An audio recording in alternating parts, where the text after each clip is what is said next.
Hai sahabat Siloam, apa kabar? Kali ini kita bakal ngebahas mengenai kelainan bawaan pada bayi. Nah, kebetulan hari ini saya nggak sendirian, bakal ditemani oleh Dr. Hashim dari Spesialis Objin Siloam Hospital. Nah, dokter, sebelah saya apa kabar nih, dok? Baik.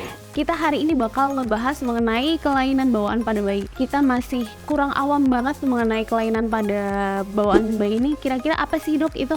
Kelainan bawaan pada bayi ini merupakan per definisi itu kelainan bawaan yang didapat sejak di dalam kandungan. Nah, kalau misalkan dari bawaan sendiri, apakah ada kira-kira bisa tahu penyebabnya atau bisa kita ketahui sebelumnya atau gimana nih, dok? Ya, jadi penyebabnya itu ada beberapa macam. Pertama bisa dari keturunan atau herediter, bisa juga yang dari lingkungan, ya, atau dari ibu sendiri. Dari lingkungan misalnya dari polusi, dari zat-zat kimia, pestisida, kemudian dari si ibu misalnya mengkonsumsi alkohol, rokok, narkotika, obat-obatan, itu semua berpengaruh terhadap kelainan bawaan yang ditimbulkan. Berarti dari lifestyle ibu sendiri. Nah, misalkan seorang calon ibu, berarti lifestyle-nya yang buruk, yang dulunya mengkonsumsi obat-obatan, terus merokok, terus mengkonsumsi alkohol, berarti ada bisa terjadinya kelainan bawaan sendiri pada bayi ataupun janin tersebut, dok? Oh iya, jelas. Itu faktor yang terbesar yang bisa menyebabkan kelainan bawaan. Dan kelainan yang ditimbulkan bisa bermacam-macam. Apa aja itu, dok? Jantung, ya. Bisa kelainan pertumbuhan, misalnya yang sekarang dikenal dengan autis, bisa juga ada yang tidak ada batuk kepala, ada juga yang tidak ada di perut, ya, macam-macam, bisa ada tuli, ada bisa buta, ya, kemudian. Berarti itu bisa terdeteksi secara dini? Bisa, Kira-kira? ya, biasanya kita temukan kalau untuk kelainan yang besar, yang mayor, dari alat USG, dari kehamilan trimester pertama itu bisa sudah kita deteksi. Oke. Kemudian dari laboratorium sekarang bisa juga untuk mendeteksi tersebut, ya, untuk pemeriksaan NIPT.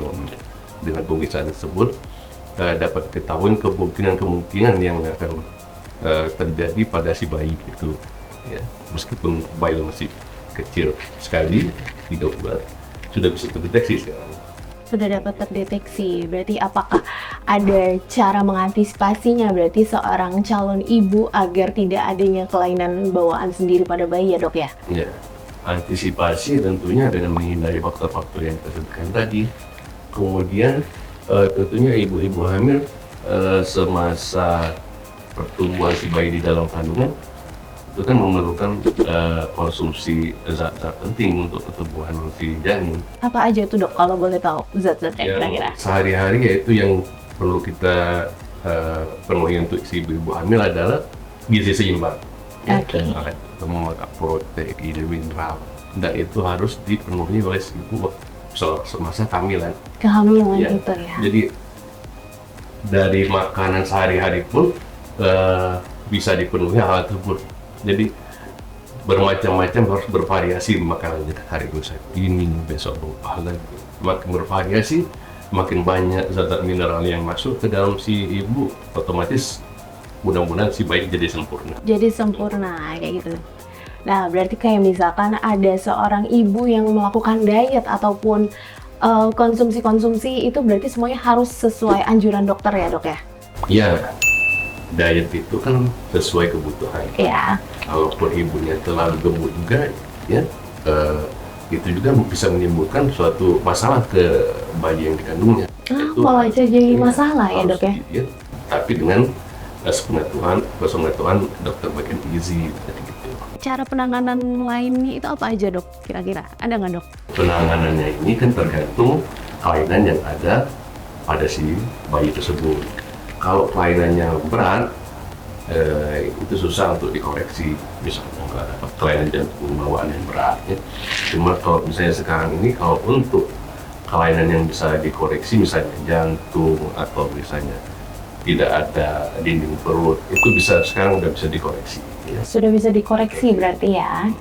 Jadi kita pada waktu pemeriksaan misalnya ada suatu kelainan, misalnya tidak ada dinding perut atau misalnya jantungnya ada kelainan.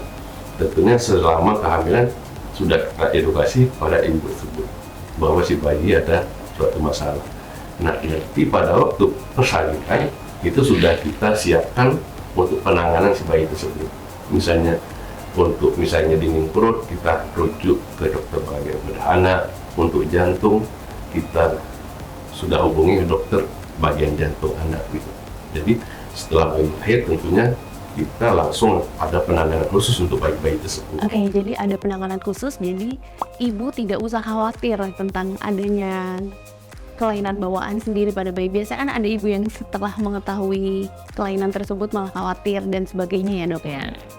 Nah, kira-kira ada nggak nih dok closing statement khusus nih untuk para sahabat Siloam agar lebih aware terhadap kelainan bawaan pada bayi ini? Jadi tentunya pada waktu memulai pernikahan, alangkah baiknya diadakan pemeriksaan laki dan perempuan. Sekarang premarital screeningnya, pemeriksaan darah, gula darah, kemudian untuk mendeteksi alasemia segala macam udah bisa. Nah, dari awal itu sebenarnya sudah bisa kita persiapkan agar apabila terjadi kehamilan tentunya bagus ya. Kemudian selama kehamilan juga tentunya si ibu harus menghindari hal-hal yang bisa menimbulkan kelainan atau cacat bawaan pada si bayi, dan konsumsi vitamin atau obat-obatan yang dianjurkan oleh dokter kandungannya.